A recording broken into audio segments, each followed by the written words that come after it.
Cansados? Professor, um pouquinho também, mas, de novo, as aulas vão ficar à disposição de vocês o semestre inteiro, talvez mais do que um semestre, para que vocês possam ter acesso a isso. Peço a gentileza de que vocês me acompanhem para que a gente consiga vencer o assunto. Sem mais delongas, encerrando aqui nossa 18ª modificação, apenas mais um detalhe. Professor, retroage essa possibilidade da condenação no Tribunal do Júri com igual ou mais de 15 anos de reclusão pela soma das penas ser encaminhado direto lá para a execução provisória da pena? Pessoal, em tese não retroage, porque está ali privando de liberdade. A nossa doutrina entende que é um tipo de direito processual de cunho material, que, portanto, por menos benéfico, não deveria retroagir. Contudo, em 2016, o STF, quando tomou decisão no intuito de permitir a execução provisória da pena depois da condenação de segunda instância, estava nem aí de retroagir ou não, na verdade, disse que retroagia. Então, vamos ver como é que nossa doutrina e nossa jurisprudência serão construídas. 19ª modificação, pessoal. Captação ambiental de sinais eletromagnéticos, ópticos e acústicos. O que é que acontecia, pessoal? Essa captação, ela pode ser das gravações, ou na verdade, da comunicação telefônica, ou pode ser da comunicação ambiental. Acontece que a Lei 9296, ela tratava apenas da comunicação telefônica.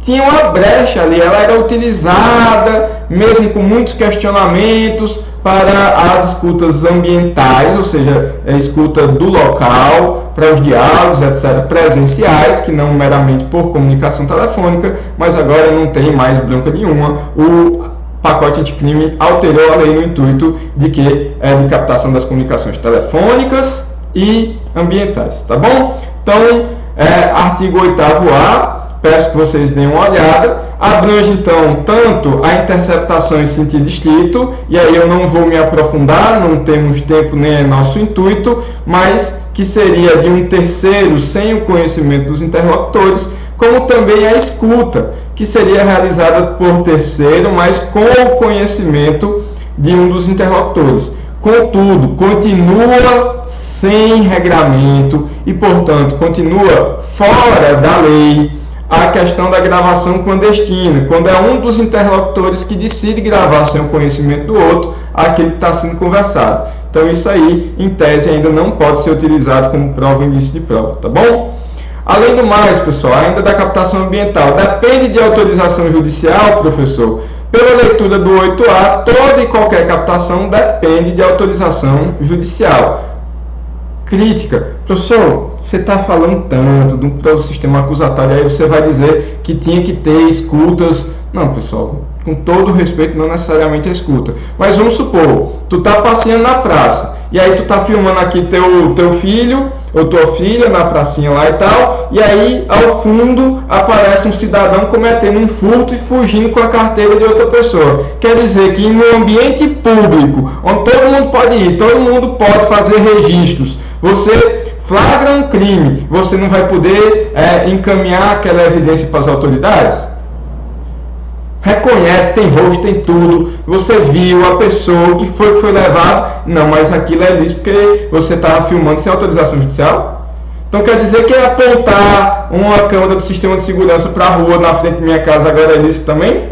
Eu vejo, flagro um crime aqui, eu estou cometendo até um abuso de autoridade, se a gente for levar o pé da letra. Então tem uma série de críticas quanto a isso. Então vamos lá, o artigo 10A segue, inclusive criminaliza a prática da captação ambiental para fins criminais sem autorização judicial quando essa for exigida. E aí quando vem esse aspas aqui, professor, quando for exigida, dá a entender que vão ter situações que essa gravação não precisaria ser exigida.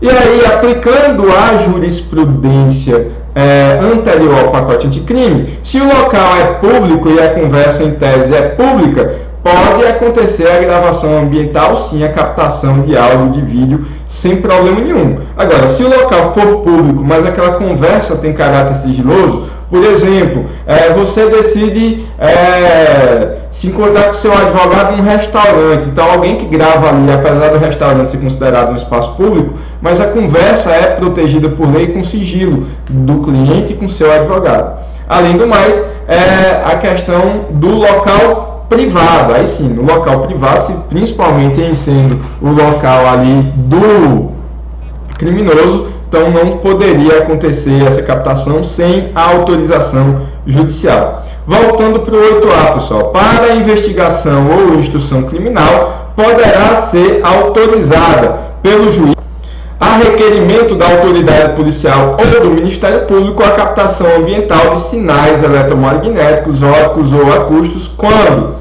a prova não puder ser feita por outros meios ou que não tenham igual eficácia, ou 2, houver elementos probatórios razoáveis de autoria e participação em infrações cujas penas máximas sejam superiores a 4 anos em infrações penais conexas. Tá bom? Ou em infrações penais conexas. Meus amigos, então tudo isso aqui são requisitos para a possibilidade dessa captação.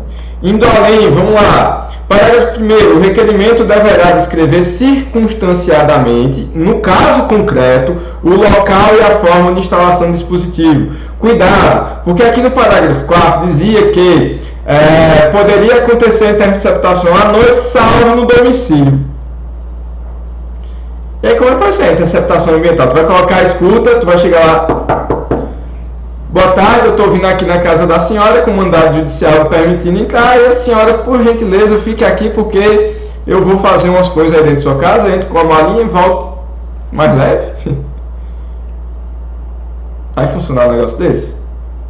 Então, sim, do jeito que ficou, pode ser feita de manhã, tarde, de noite, de madrugada, tá bom? Em qualquer local, inclusive no domicílio, inclusive na casa. Tá certo? Por isso, local e forma. Parágrafo 3º. A captação ambiental não poderá exceder 15 dias, renovável por decisão judicial por iguais períodos. Então, pode ficar sendo renovado, desde que haja a manutenção da necessidade, tá bom? Se comprovada a indispensabilidade do meio de prova e quando presente a atividade criminal permanente, habitual ou continuada. Parágrafo 4º vetado. 5º. Aplica subsidiariamente a captação ambiental às regras previstas na legislação para interceptação telefônica. Outra coisa, pessoal, agente policial disfarçado. Cuidado para não confundir com agente infiltrado, tá bom? Ele já existia, mas agora fica bem mais claro sua regulamentação, agora com alterações no artigo 17 e 18 do Estatuto do Desarmamento e o artigo 33 lá na Lei do Tráfico de Drogas. A natureza jurídica do agente disfarçado é de técnica especial de investigação. Cuidado, a atuação do agente deve ser neutra. Por quê, professor? Então vamos supor que o cara está lá disfarçado, chega para o aviãozinho lá para comprar uma droga e aí pede, olha, eu quero tanto. Aí chega o aviãozinho e tal, entrega a droga para ele, ele está lá cercado de gente, prende. Crime impossível, não é isso, pessoal? Então, para não ter essa polêmica do flagrante preparado, a atuação dele tem que ser neutra. Então vamos supor o cara entra disfarçado lá, sem famosa paisana, né? Tá lá participando, sei lá, vamos ser bem estereotipado, aquelas festas rave que duram uma semana inteira. Ok, então ele entra ali, não precisa fazer amizade com ninguém, começa a notar as coisas que estão acontecendo, se disfarça ali no meio da multidão para também não dar muito na cara, e aí ele consegue mais ou menos mapear os traficantes, saber onde eles estão e tal, ver eles acontecendo, e assim ele consegue fazer o flagrante, porque a atuação dele foi neutra, ele não teve flagrante preparado, tá bom? Além do mais, para que aconteça essa atuação disfarçada, é necessária a demonstração de existência de elementos probatórios razoáveis de uma conduta criminal pré-existente. Cuidado que não se confunde com infiltrado, basicamente por duas grandes mudanças. Primeiro, que o agente disfarçado não necessita de autorização judicial, o infiltrado precisa, e o infiltrado ele muitas vezes precisa, inclusive, cometer ali alguns crimes para ganhar confiança. Então imagine filme de policial, uma coisa é aquele cidadão que larga sua família, larga tudo, vai ganhando a confiança ali do criminoso, vai crescendo dentro da a organização criminosa, para ter mais acesso a informações, leva tudo ali para as autoridades vão lá e desmantelam aquela organização criminal. Outra coisa é aquele policial que está lendo um jornal com um boné e um óculos no meio da praça e quando vê o cara passando para cometer o crime, ele vai lá e prende em flagrante, tá bom? A diferença é basicamente essa, para ser bem estereotipado. 21ª mudança, pessoal, vocês vão ver que a partir de agora vai ser ligeiro mesmo, por isso que eu não vou interromper esse 7º bloco e um 8º não. Ação controlada de infiltração de agentes no ambiente da lavagem de capitais. Então, o que foi que aconteceu, pessoal? Se acrescentou o parágrafo 6º no artigo 1º. E aí, pessoal, o que é que acontecia? A lei já previa essa ação controlada. A inovação é apenas na questão da infiltração policial. Peço que leiam o parágrafo 6º do artigo 1º. Varas criminais colegiadas para o julgamento de crimes de pertinência à organização criminosa. O que acontecia, pessoal? Tinha aquele juiz que todo mundo sabia para julgar, sei lá, o PCC, o Comando Vermelho, os que tem aqui no Ceará, sei lá o nome deles. E aí, professor, o que acontecia? Muitas vezes aquele juiz estava ali marcado para morrer. Nesse tipo de situação, a Lei 12.694 não é o pacote anticrime, eu não errei aí, não é tese 1964, cuidado, ela já previa isso, a possibilidade do juiz pedir ali que fossem nomeados outros 2 juízes, todos tomariam decisões fundamentadas e só se publica o resultado. Olha, pela maioria de votos, se foi 3-0, se foi 2-1, se decidiu isso, pronto, ninguém sabe quem foi o juiz que foi a favor ou que foi contra. E aí dificulta a atuação dessas organizações criminosas contra essas autoridades. Então, nesse sentido, foi criada essa proteção ali para o juiz. Claro, todos que atuarem deverão ter uma decisão fundamentada. O que foi que mudou, professor? Acontece que no artigo 1º dessa lei se falava do juiz pedir a ajuda dos outros, mas ele continuava o juiz da causa. Aqui, no artigo 1º-A, que foi acrescido, se autoriza a criação da vara colegiada. Autoriza porque se ele estivesse criando as varas seria formalmente inconstitucional, estaria óbvio, então ele autoriza a criação, que pode ser criada ou não.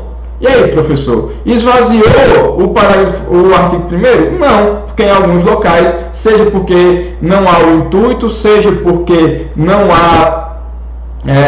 houve a criação ainda, o 1º-A só vai esvaziar o 1º onde tiver essas varas. Então, em vez de ser excepcionalmente 2 juízes de outras varas ajudando esse que está sob a mira da organização criminosa, nós teremos uma vara formada com 3 juízes, sempre eles atuarão junto ali nesses processos, tá bom? Então, a diferença é basicamente essa. 23ª mudança, cumprimento da pena em regime fechado para as lideranças de ordem que tenham armas à disposição. E aí eu peço que vocês leiam o artigo 2º, parágrafos 8º e 9º, parágrafos, bota aqui no plural, professor, da Lei 2.850, que vai permitir isso. E aí, professor, cumprimento da pena em regime fechado das lideranças de ordem que tenham armas à sua disposição, então quer dizer que eles não vão ter direito a progressão de regime, a liberdade condicional. Pois é, pessoal, vamos ver como é que vai ficar sendo.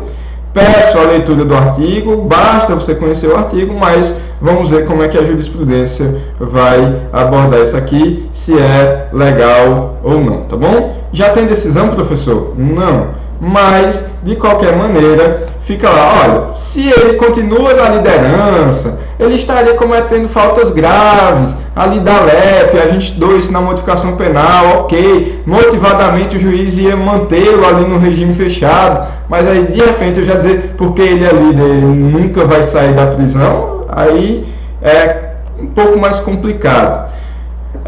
24ª modificação, o whistleblower, que é isso, professor? É o membro ou o antigo membro de uma determinada organização pública ou privada que denuncia práticas ilícitas. Então, é aquela testemunha privilegiada ali. O que é que acontece, professor?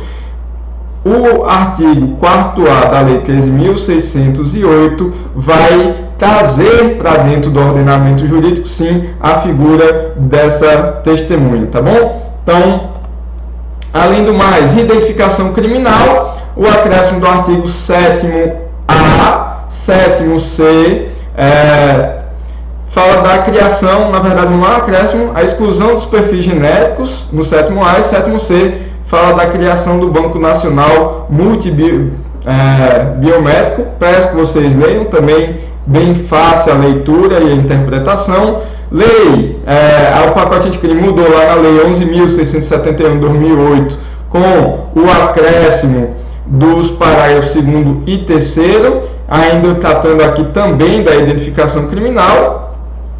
E é só, pessoal. Muito obrigado pela companhia de vocês.